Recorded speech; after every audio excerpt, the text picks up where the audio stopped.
Salut tout le monde, j'espère que vous allez bien. Donc aujourd'hui on va parler notamment de l'importance des dons, on va ouvrir la parole à comment les dons vont vous aider vraiment à avancer dans cette vie pour briller. Parce que je le dis clairement, hein, je sais que ça peut paraître genre ouais, bon moi personnellement briller c'est pas mon truc, mais vraiment si c'est la volonté du Seigneur, non, c'est sa volonté, il a dit clairement dans la parole que vous êtes des lumières. Et on ne peut pas cacher la lumière sous un seau, d'accord? Donc si peut-être vous n'avez pas ce désir dans le cœur, à force de grandir avec le Seigneur, il va réveiller ce désir de briller pour lui.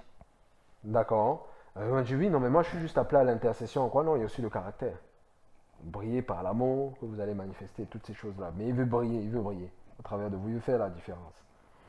Donc il est écrit, 1 Timothée 4, verset 13, à partir du verset 13 au verset 16, jusqu'à ce que je vienne, applique-toi à la lecture, à l'exhortation, à l'enseignement. Ne néglige pas le don qui est en toi et qui t'a été donné par prophétie avec l'imposition des mains de l'assemblée des anciens.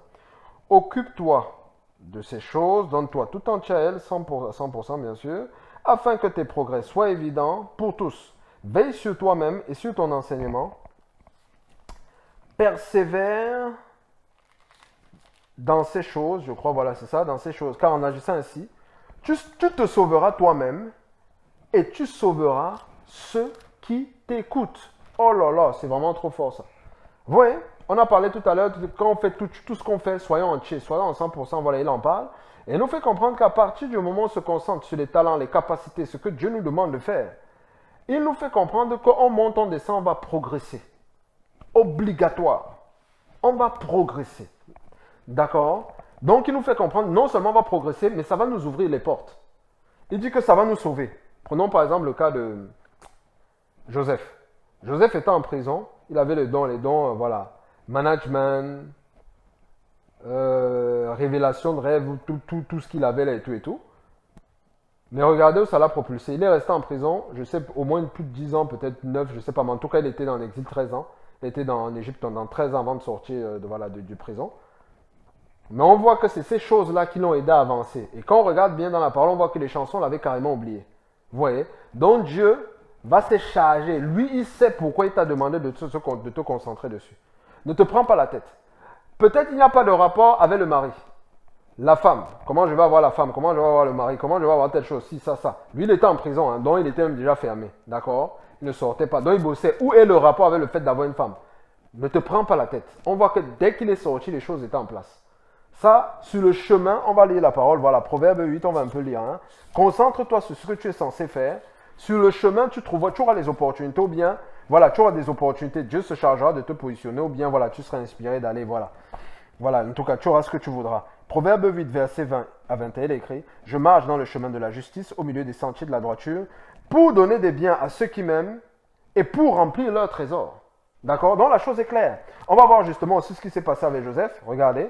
Proverbe 18, verset 16. La parole ne ment pas. Et c'est valable pour tout le monde. Moïse, c'était le bâton. Samson, c'était, comment ça s'appelle, la force. Tout le monde, tout le monde. Proverbe, et dans le Matthieu 25, vous regardez, j'essaie de faire vite. Matthieu 25, vous allez voir, il va dire que voilà, même celui qui avait caché les talents, il dit même si tu mets ça à la banque, ça va produire. C'est la seule chose dont vous êtes sûr. Vous n'avez pas besoin d'avoir peur de l'échec. Déjà, il n'y a pas à avoir peur de l'échec. D'accord? Parce que c'est la peur qui tourmente. Hein, parce qu'il y a des gens qui échouent, qui prennent juste la leçon, qui avancent. Et il y a d'autres personnes qui échouent, ils sont bloqués. Ça peut arriver à tout le monde, hein, voilà.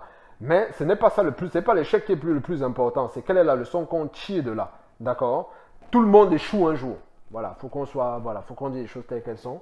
Tout le monde échoue un jour. Tout le monde tout être humain échoue. À part Dieu. Dieu n'échoue pas, mais tout être humain échoue. Ça, c'est clair. C'est pour ça qu'il est venu d'ailleurs. Donc, personne ne peut dire qu'il n'a pas échoué. Et donc, voilà. Donc, il est écrit, et je sais que je vous dis ça parce que je sais que vous cherchez le Seigneur, votre but n'est pas d'échouer, mais n'ayez pas peur de ça. Voilà. Si un jour ça arrive, vous avancez simplement. Dieu est avec vous. Le truc, c'est de marcher par conviction. Proverbe 18, verset 16, il est écrit, les présents d'un homme lui élargissent la voie et lui donnent accès auprès des grands. D'accord? Donc, justement, les présences aussi, comme les dons, c'est les talents, c'est des choses qu'on donne. Hein, voilà, les capacités, ce genre de choses-là. Ça vous ouvre les portes auprès des grands. Donc, si vous persévérez, il va y avoir des moments de désert. De toutes les façons, ça va vous faire avancer. Proverbe 22, verset 29. Si tu vois un homme habile dans son ouvrage, il se tient auprès des rois. Il ne se tient pas auprès des gens obscurs. Bien sûr, il va falloir persévérer. Oui, ça va demander de bosser. Oui, il va y avoir de l'opposition. Voilà, je vais vous prendre par exemple le cas Vous savez, il y a des chanteurs, je crois qu'on appelle Hillsong, hein, voilà. Quand on les voit comme ça, les gens se disent que ouais, bon, voilà, tout a été facile ou bien tout est facile, machin, blabla. Les gens ne connaissent pas leur vie. Et on n'arrive pas à ce niveau-là comme ça. Même dans le monde, voilà, les gens n'en arrivent pas à des niveaux comme ça. Non, non, c'est pas. On n'arrive pas dans le. Voilà, c'est pas comme ça, d'accord? Et un jour, j'ai écouté justement le leader, hein, voilà, qui parlait de comment il travaillait. Il répétait tous les jours de 7h à 19h. Vous comprenez un peu, non? Voilà, donc ça bosse. Vous comprenez? Quand vous voyez les gens être exceptionnels, c'est que ça travaille. Il n'y a pas de secret. Donc, Paul lui-même disait, il faut bosser, il faut être zélé. Voilà, on a déjà parlé de ce genre de choses-là. Hein. Il faut bosser. Si vous voulez briller hein, avec le Seigneur, il va falloir bosser. Bosser. Parce que la parole dit que l'activité est le précieux trésor de l'homme. Donc, le fait de bosser, c'est du Seigneur. D'accord? Donc, ça, c'est une chose. Maintenant, je vais prendre juste un exemple. Hein, voilà. Il y a beaucoup de choses. Si peut-être vous ne connaissez pas, commencez à aider les gens, comme je vous avais dit une fois. Je crois que si j'avais dit ça. Vous aidez simplement les gens. À un moment, vous allez découvrir voilà, ce à quoi ça va venir. Vous saurez de toutes les façons. À force de communier avec le Seigneur, à un moment, vous saurez. Voilà. Et sinon, ça va s'entrer dans les détails. Maintenant, je vais donner juste voilà, un petit exemple. Hein, voilà. Il y a des gens, c'est vraiment un cas particulier dont je vais parler. Il y a des gens, par exemple, qui sont appelés, ça va être par exemple chantres. D'accord? Ils le savent au fond d'eux, mais ils n'ont jamais chanté en tant que tel devant les gens ou quoi que ce soit. Donc, ce qui fait que, même au niveau de la voix, et ils sont dans un cas particulier parce que quand on entend la voix là, rien, ça ne donne rien. Donc, quand vous ouvrez la bouche là, vous savez déjà que dans vos têtes, vous êtes déjà disqualifié, mais devant les gens. Mais dans le secret, vous savez que non. Vous avez une alliance avec le Seigneur par rapport à ça, d'accord? Il y a déjà une première chose que je veux vous dire. Parce que des fois, quand les gens arrivent dans des assemblées ou dans des milieux, on les entend chanter. Ça va être facile de dire qu'ils sont chantent pourquoi? Parce qu'on a l'impression, on voit qu'ils chantent bien. Mais n'oubliez pas que il y a des années de travail derrière. D'accord? Donc toi aujourd'hui, si tu te lèves, même si ta voix est n'importe comment, même si les gens sont contre, ne croient pas en toi, disent que non, tu es en train de forcer machin, on peut tout apprendre dans la vie. L'apprentissage, c'est de Dieu. D'accord? Chez certaines personnes, ça peut apparaître facilement comme ça, mais chez d'autres, c'est pas comme ça. On est en ligne, il y a des exemples partout. Voilà, ça existe partout. Tu peux être appelé à être prof de je ne sais pas quoi, mais tu n'as aucune idée de ces choses-là. Tu peux être appelé à être un champion de natation, mais tu n'as jamais nagé. Tu peux être appelé à être, peu importe ce qu'on dit, si c'est que tu l'as en toi, je peux te garantir, si tu te concentres, tu vas y arriver. Tout s'apprend, d'accord? Donc, je t'encourage, voilà, bosse ce don-là, ne le lâche pas, ce qu'il a mis dans ton cœur, voilà, tu y vas à fond, hein, tu y vas à fond.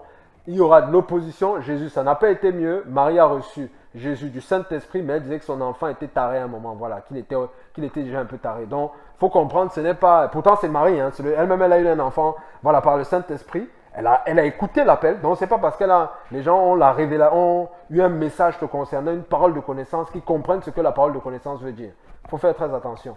Donc, vraiment, voilà, je ne suis pas en train de prêcher la séparation, hein, voilà, non, non. Mais j'encourage justement à poursuivre, à être vrai avec les gens. Donc, voilà, être authentique. Parce que c'est quand tu seras toi, la façon dont Dieu t'a créé, que tu vas t'épanouir. Si tu veux être quelqu'un d'autre, la personne est déjà vivante. Donc, c'est comme si tu es mort.